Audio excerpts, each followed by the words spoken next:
Today, we have an incredible guest, someone that is a partner of a previous guest of the podcast, but on his own right, inspirational, credible story. So I can't wait to hear all about it. And then I'm sure you're going to inspire others.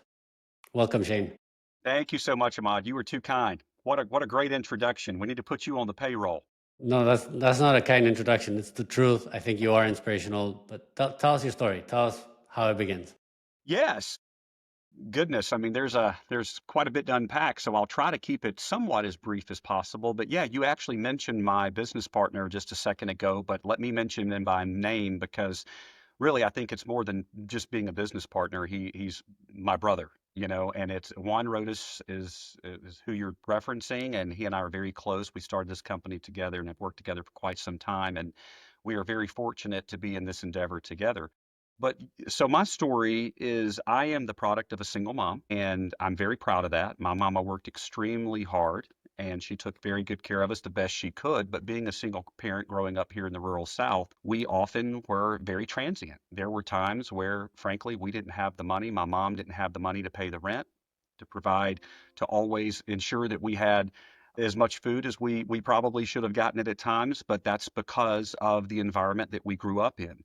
And mama worked extremely hard, so I get a lot of my work ethic from that. And as part of being transient as a kid, my mom actually didn't purchase her first home until she was actually until about 3 or 4 years ago. And we were very fortunate to help her do that. So part of my upbringing is one of the reasons that I have such an affinity towards housing and the housing economy, because I really do think it is a wealth generator and I do think it is the American dream. So, as growing up with a single mom and not having a whole lot, we were very socioeconomically challenged. And I'm a big believer that socioeconomics is one of the things that draws us together because it doesn't, socioeconomics is not prejudice. It has no color, it has no gender.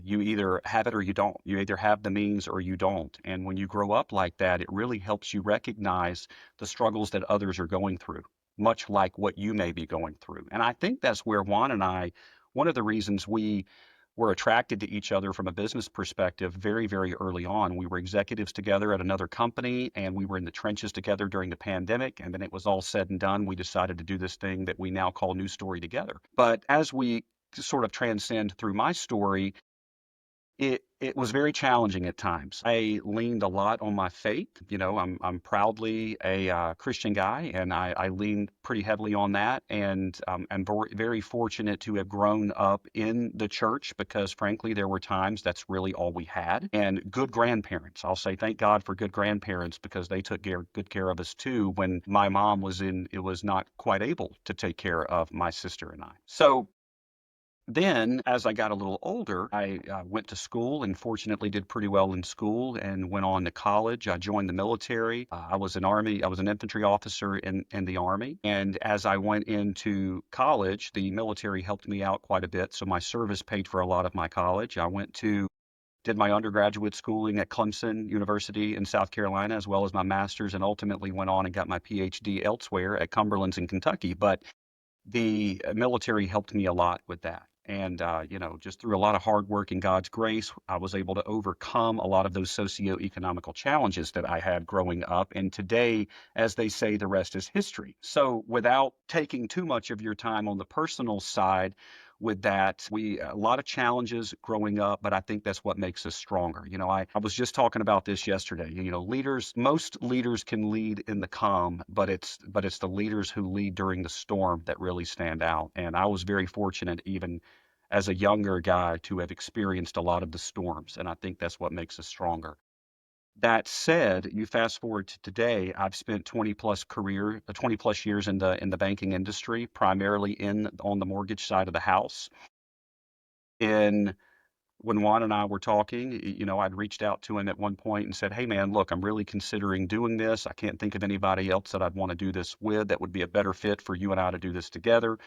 And it took several months of talking and conversing and thinking about the best ways to stand up the company and how we were going to do it, how we wanted to be different, what separates us from the others, if you will. And we landed on New Story Lending. We landed on the name New Story Lending because we genuinely believe that Everyone has the opportunity to achieve the American dream of homeownership. And you have an opportunity to create that new story in your life, whether it's your first home or your 50th home. When you buy a house, that is a new story. When you buy a home, that is a new story in your life. So we stood the company up. We launched on June 5th, 2023. From a revenue perspective, we closed our first loan in June as well, grew our pipeline very quickly. We had agency approval within 90 days, full delegated authority within 90 days. We're profitable within 90 days, and we've not looked back since. So we've grown very, very quickly. We're very, very blessed and fortunate to have grown the way that we have, and we hope to continue growing in that endeavor. So we aim to be the biggest affordable housing lender in the country because we do have such a passion for that. I grew up, Juan and I, we always joke and say, hey, we don't look a whole lot alike. I'm a white guy from the South, and he is from Ecuador, from the Northeast. But culturally, though we may have some cultural differences, we are very, very much alike. What we believe in, how we believe in this country, how we believe in the consumer, and why we think the housing economy is so important for those who want to achieve the dream and who want to create that generational wealth. So that's where we are, and we're going to continue building upon that and helping create dreams, if you will. That touched me in so many levels. Definitely starting with a tough childhood or a different childhood, perceived perhaps as a weakness, is actually a strength. And you said you've been through storms that have caused you to be able to lead through storms, but it also makes you unique. It makes you different. I'm sure that sometimes in your mind, you're like, why didn't I do like other people have this easier route?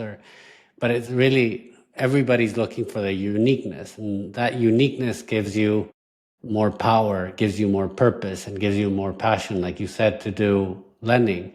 And then going into the military, I definitely want to go a little bit into what lessons come out from a very disciplined culture that have helped you in the future? Because you mentioned it helped you in your college, but now that you have your own company, do you run it like the military? What did the military give you?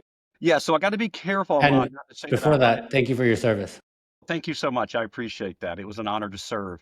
So, I mean, look, the Army has core values, and we, as in the Army, they're called the Army values, right? And I think that what I personally stand for correlates with the Army values. And, loyalty, duty, respect, and selfless service, honor, integrity, personal courage, all of those things and the leadership model of the Army values can easily translate, obviously, into civilian life. And both Juan and I went through a joint exercise together when we were building New Story. And one of the things that we did that we genuinely believed in was branding, because we have a good friend named Rich Keller who did a phenomenal job for us. And one of the things that we had done, Ahmad, was he took us through a branding exercise to try to find our one word. And he believes that one word defines really the brand and who we are. And so my resolute was a word that was very strongly associated with me. And it just goes back to the discipline that you're talking about. I like to think that I've always been a very disciplined guy throughout my whole life, personal life, military career, and also in civilian life. Look, I believe there are brilliant people in this world. And I that intellect and that intelligence takes you a really long way. But if you don't have the grind, if you don't have the hard work and the capacity for hard work and the resolve to complete the mission, then I don't know that it matters how smart you are, if that makes sense. You got to have the willingness Yeah, to do it and the it willingness does. to grind. So, yeah, I would tell you that if you ask our staff, they would probably tell you that a lot of the military comes out in me. I hope that the that's used is not militant. I do hope that they would tell you that it is the discipline and resolve. But I do think that when you have an incredible team around you, and New Story Lending, we have the best team around us, and we're very fortunate for that. But when you have a great team around you, it's really easy to cascade that discipline and resolve because you're surrounded by people who believe the same thing. Yeah, yeah, absolutely. And it's I like that you said resolute, and you said that it's a discipline, and it's not militant, but it's also very discipline oriented. And it's maybe my perception that companies have become a little bit more slack. It's become more acceptable and tolerant. And, oh, you don't want to work in the office? Okay, you can work at home. And like they try to retain talent that way. I don't think that's the way. I think it's the opposite. Do you feel it's the same, or does it attract the right people? How do you see it? Yeah, so let me clarify the question. You're asking essentially remote versus non-remote work. Is No, that I what would I'm? say lack of culture or perhaps more lenient culture versus a very strict culture. Yeah, so that's a tough one for me, Ahmad, because when you say a more disciplined culture, I'm always going to lean and err on the side of disciplined culture because I'm a disciplined guy and that's what I believe in to my core. I mean, I'm an inherently a disciplined person, so I believe the extrinsic output should correlate with that. I will tell you that we've been very successful in finding some incredible talent throughout the country that that I'm not sure we would have gotten if we didn't have allowed them to have some of the flexibility in their scheduling and in their life. And we live in a country now that, frankly, as we become and grow more populated, it's just candidly a lot harder for some of our folks to drive to the office back and forth in these big urban cities because, we have folks in Atlanta, for instance, that would literally have to drive between 90 and 120 minutes one way to and from the office. We would lose 3 to 4 hours a day of work time. So that's where I struggle with that part a little bit. If it were up to me in a perfect world, I'd love to see everyone in the office. Selfishly, probably because I really like people, like being around people. I think it creates morale. But I do think that generationally, and I'm probably going to get in trouble here because I am what you would call an older millennial. I think that we have gotten too flexible and too relaxed as a culture. And again, this is where I'm probably going to get in trouble. I think that we've taken the work life balance a little too far. And I think the work life balance is important. Yes, of course I think it's important for you to spend time with your family and loved ones. Of course I think it's important for you to do the things that you enjoy, and your work should not necessarily be the centerpiece of your life. But I think we've taken it too far to one extreme where work used to be one of the pillars in someone's life, and now it's towards the bottom. And that's challenging for me because I think that much of success centers around what you're capable of producing, what you're capable of doing in life. And I think your work just inherently is part of that. But, we now live in a society where I think a lot of workers take it to the extreme that working a 40-hour work week is wrong. And I don't know that I'm ever going to be the guy that believes that way. Matter of fact, I know I'm not because I do put a lot of value in my work. And frankly, I correlate a lot of my success to that, whatever success that may be. And I think that we were built to work and produce for the common good and for humankind, if you will. So, the folks who take the work-life balance to the extreme and their answer to that is, well, goodness, I have a full-time job that's requiring me to work 40, 45, 50 hours a week, and they don't want to do that. It's more of a 30, 32, 35-hour work week. That is a challenge for me because that's not how I was built. That's not how I was raised. I don't think you're going to get in trouble for that. I think you're giving your perspective, your recipe to get to where you are. You haven't been there doing 32 hours. You've been there probably doing 60 hours, perhaps 100 hours. And I actually am an advocate that the younger you are, let's say in your 20s, it's okay to work 120 hours because you have that energy, you have that output in you. Why not use it for productivity? Why not use it to learn more, to make more mistakes, to adapt and keep growing? Because now that I'm a business owner and an entrepreneur, I sometimes think I wish I had 20 years old me with that firepower, with that energy that I was able to work at 3 in the morning. Today, I have to prioritize my sleep so that I can be productive the next day. That's So right. I think it's like, let's normalize the opposite. You want to do something in life, it has to be your sole focus. That's a fact. That's a fact. And you mentioned entrepreneurship and being an entrepreneur and something obviously I'm a very big fan of. And look, I mean, part of that entrepreneurship is learning and failing. And as you fail, you're going to learn a lot more. And I think it's important. But if you're not putting in the time and the energy to have those experiences of failures and failure and success, it's going to be, in my opinion, very difficult to succeed in the long run. because I've never met an incredibly successful entrepreneur, to your point, that has not put in the time and energy to work on their business. Absolutely. Absolutely. Let's move on to another thing that I want to highlight, and that you said home ownership or lack thereof has no race, no gender. It's non-discriminatory. Either you have ownership or you don't. Yet there is such an imbalance between certain people on home ownership, and this is where your mission comes from, New Story Lending. Can you explain the problem that you're addressing? Yeah, absolutely. Absolutely. And Ahmad, thank you so much for that question because I'm a big believer that, look, we're not going to solve problems if we're not willing to talk about them. So I'll go even a little deeper and say that to dial in on that question, look, white Americans in this country overwhelmingly have more home ownership.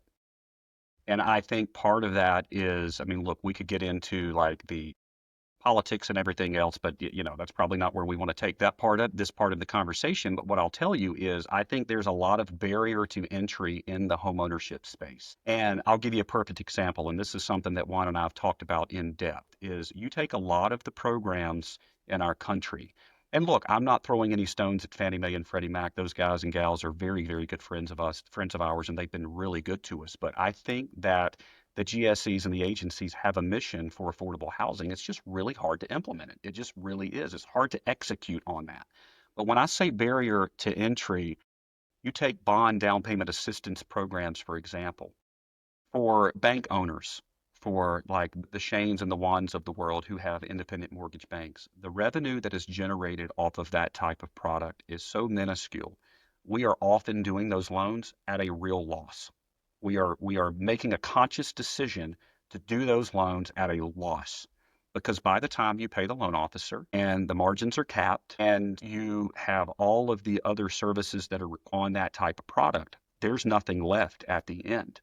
So there have been many, many, many loans that we've consciously decided, hey, we're going to do these loans for free because it is a service offering that we believe in because we're giving back to the communities we serve. But the barrier to entry part of that comes with a pillar of education that one, I think we have to educate the consumer because I think that there are too many consumers who frankly don't understand what products are available and what they could approve for if they simply tried. And in many, many consumer minds, they simply don't try because they don't think they can qualify. So that's number one. The second barrier to entry to that is we have to sit down as leaders and have a real conversation about why more banks and loan officers consciously choose not to do some of these products because one, they're more challenging. It is a more difficult product to originate in many cases. And at the end of the day, the banks make no money off of them or very little money off of them. So if you have loan officers that are doing products that are harder to originate, in many cases, they're getting paid less on those products. So that alone discourages in many cases them wanting to do it. And then second to that, you have the banks that don't really want to do them to a large degree because frankly, they're not making any money off of them. So I think we have to sit down comprehensively with leadership in the housing economy at large and have a real conversation about how do we crack that egg? How do we offer the products in the affordable housing community to get more folks into home ownership while making it fair to all players involved? And that is something that we unfortunately have not been able to crack yet, but we certainly are working towards it and we hope we'll be able to do that in the future. I think what you mentioned is when you have a profit driven organization versus a mission driven organization, a profit driven organization is how do I create the most amount of loan with the least amount of work that has the most amount of juice. So those are usually the big loans that it takes the same amount of time, the same amount of input, and then the output is exponentially larger. Sure. And then the smaller loans take the same work, and then they're so small that everything is fixed cost can't make it done, get it done, get it over the finish line. And then what you guys are doing is more of a mission driven. I think that's the important part. It's also the opportunity. Like it's not necessarily a bad thing. It's like these banks are not actively looking to do affordable housing loans because it doesn't meet their bottom line. It eats up their cost. whereas mission driven companies or mortgage banks can have more of an impact. And you said you haven't cracked the code, but I don't think that's true. How is your company structured to not only do the loans and do the hard work, but also be sustainable in the long term? Sure. Well, I mean, look, I appreciate you saying that. And when you say it in those terms, mission driven, that's very powerful, Ahmad. So, yeah, I mean, thinking about it from that perspective is very strong. I don't pretend that we are the only bank in the country that's mission driven, or those who have a servant's heart, if you will, to give back to the communities that we serve. But I will tell you that it is a mission, it is a focus at New Story Lending. And when we started New Story Lending, we made it very, very clear that we're going to do the single wide manufactured homes. We're going to do everything in between the single wide manufactured home to that's all the way up to whatever the property is. So we're going to serve every consumer that we can serve, but we really do have a servant's heart from the perspective that, look, these are the communities that we grew up in. Juan and I grew up in these communities, and we are products of these communities that maybe weren't as educated in the housing economy. Maybe we didn't know how to crack the code, if you will, as kids and teenagers and young adults as we were growing up, because those were the communities that we grew up in. So we genuinely have a mission to give back to those communities, and we'll always do that. I mean, I'm telling you right now, many, many years down the road, Ahmad, when we come back together and have further conversations, I can promise you, whether it's 5 years or 25 years, we will also always be mission focused, mission driven to give back to those communities that we serve. But to really directly answer your question, for us, it's something that we consider and we look at it from a top down approach.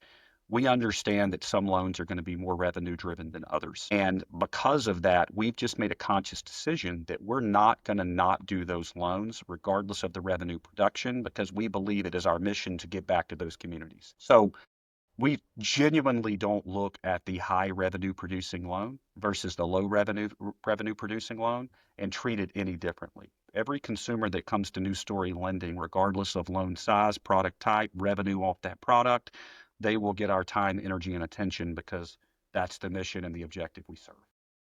Sure, and that's how you crack the egg, is not discriminating based on revenue, but based on mission. And I love how you said, whether it's 5 or 25 or next week, you're gonna devote your time and effort and to getting more loans to people who need it the most. So I'm curious, what stories can you tell us of loans that you've done that transform lives?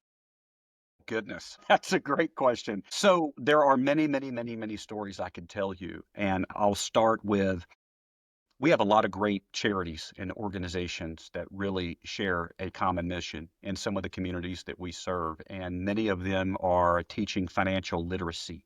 We're talking young adults, single parents who socioeconomically challenged that would not I shouldn't say would not, but probably would not, or that at minimum would have had some challenges trying to obtain home ownership. But collectively, we've been able to work with some of those organizations. But I'll tell you, there are many, many, many stories where I could specifically state that in many cases, we've had borrowers because we go down to the federal minimum when it comes to credit scores. And credit score, look, we don't do a great job in this country teaching folks finance.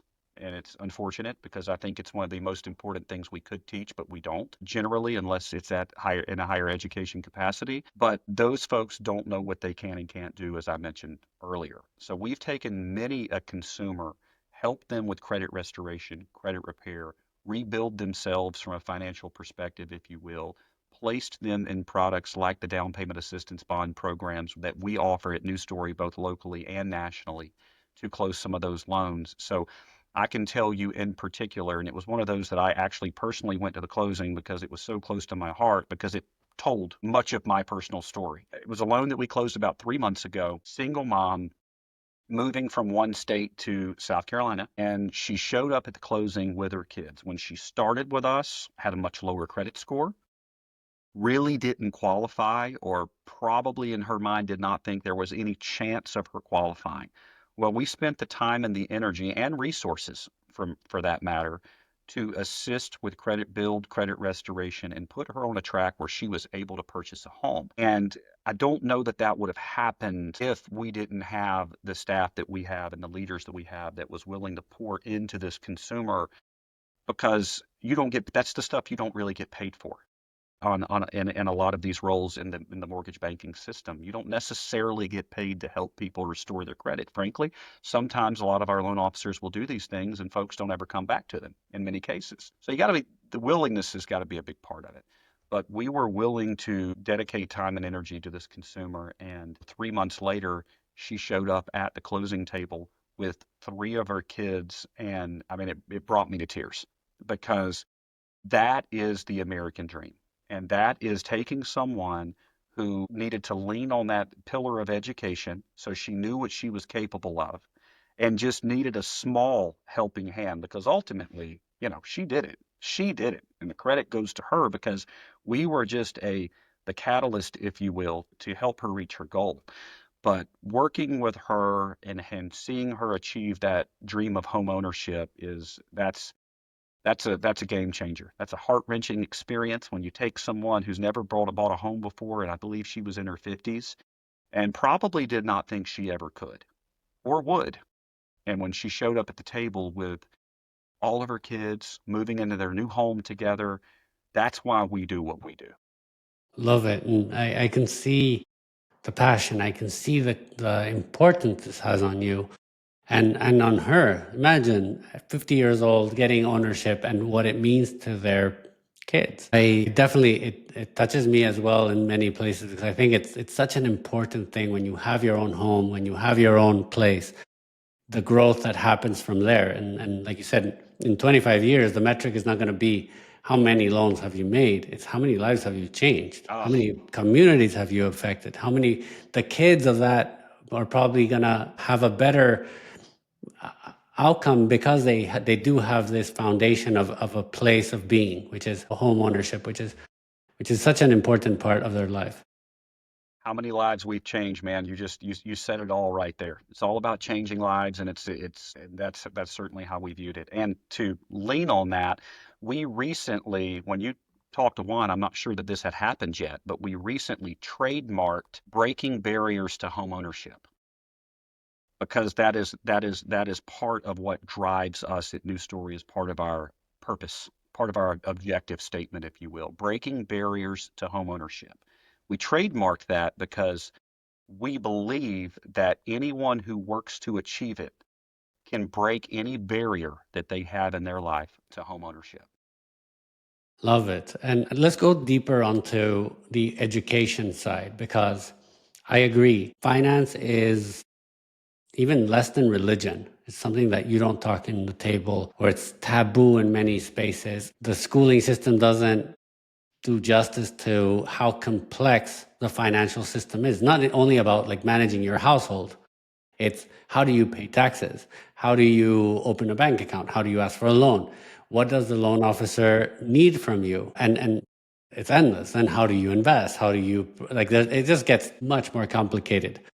What have you seen are the most common misconceptions about finance? And what are tips or tricks or perhaps principles that people that are listening should think about today about how their financial situation is? Yeah, so I think the biggest misconception, Ahmad, is how many people is the what we take for granted that people know. And I think that those of us who are in finance and banking and that have spent most of our lives and careers in this industry or in this sector, if you will, just take for granted what we've learned in finance and just assume that the rest of the population or the masses have experienced the same. And what I've learned is that really couldn't be farther from the truth. And I can tell you, I mean, goodness, I like to think that I'm a pretty young guy.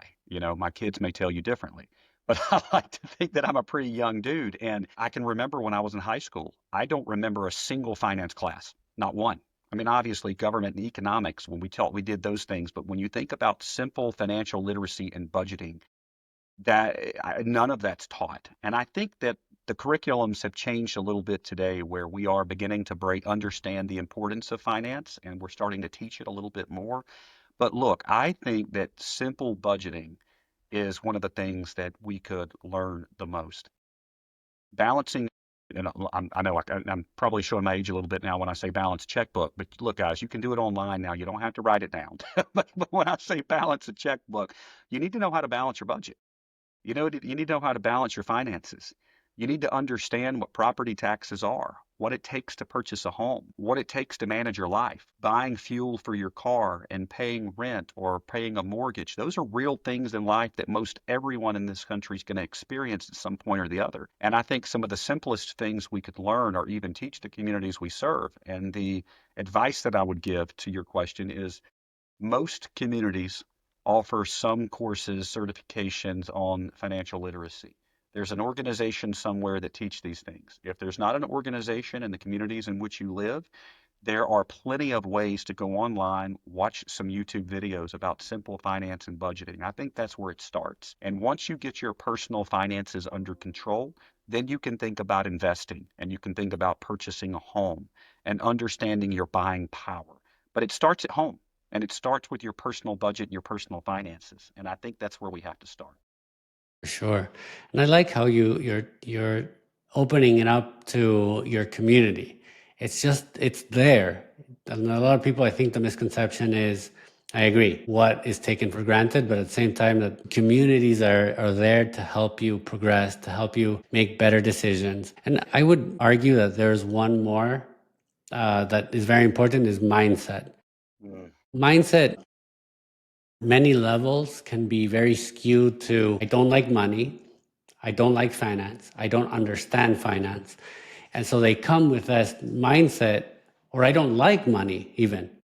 So I usually say, or I reply, I said, if money was a friend and you said, I don't like Shane, I don't understand Shane, I don't want to do anything with it, like how is Shane or money or like your friend, how are they going to be close to you? How can you lever that if you have the mindset of, I don't understand, I don't like, I don't want to know, and I'm bad with it? So it's also about, what is more important in your life than your I don't want to say your finances are the most important thing of your life, but they are definitely going to affect most things in your life if they're not done correctly. And starting with a healthier mindset of, I want to learn, I want to open up. I'm happy for someone to show me the way because I'm an artist, I'm a waiter, I'm a valet. I don't care what you are, or I find that even bankers don't know.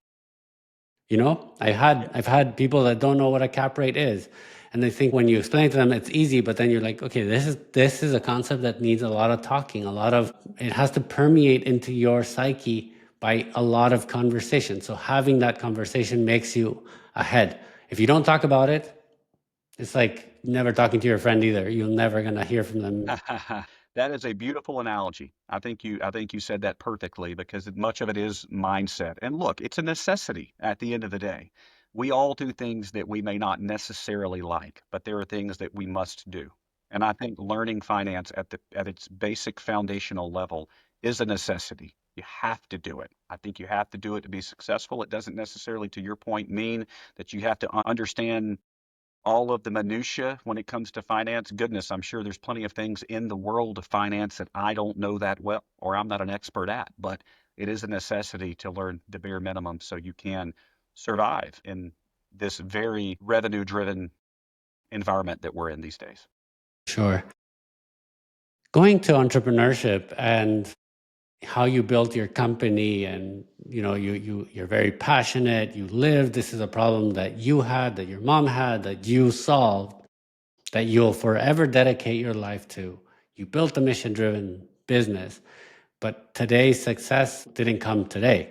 It came from actions that you did a long time ago.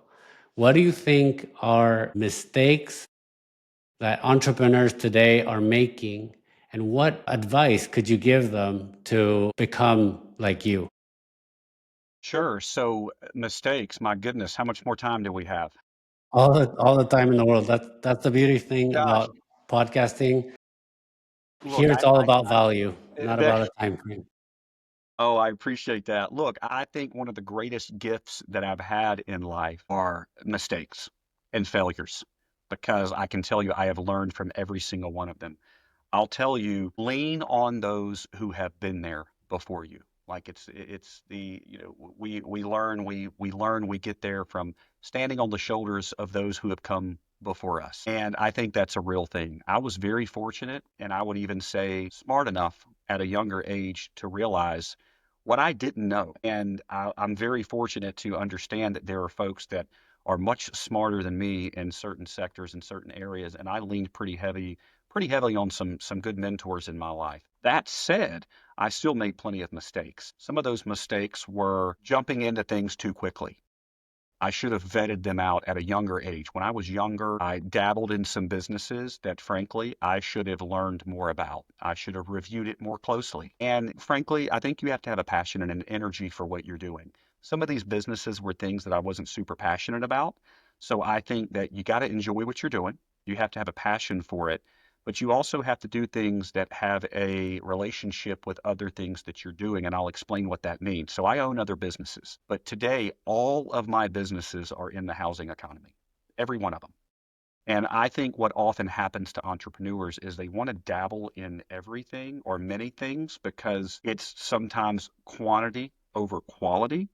So you'll have someone who wants to open this business or create this business, and they may not have a passion for it, but they do it because it's the next best thing. What I've often said in life is I don't care what the business is. I think that good, strong entrepreneurs who have a passion for what they're doing can do well and make money in anything that they do in any business they do.